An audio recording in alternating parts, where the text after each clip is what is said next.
Hi everybody and welcome to another video. Today I'll be showing you how to unlock any phone from any carrier through a simple and free method.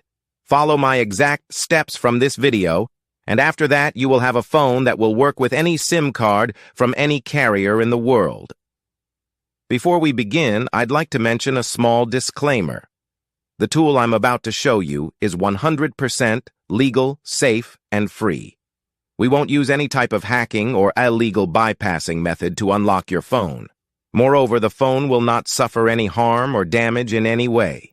This tool will also help you get your phone unlocked, regardless of whether it's currently under an active contract with your service provider.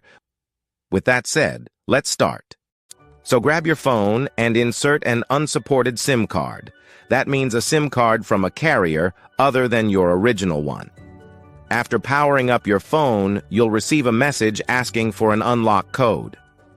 Once you enter the code, your phone will be fully unlocked and ready to use with any carrier. I will show you how to obtain this unlock code, absolutely free. And if you have a carrier app installed on your phone, unlocking it will be even easier. You won't need an unlock code. Instead, you'll simply wait for a message in the carrier app indicating that your phone has been unlocked. Here's the best part. You can unlock your phone for free on this website. Just follow the instructions here, and you'll unlock your phone for free using a simple method. Thanks for being with us. Until next time, take care.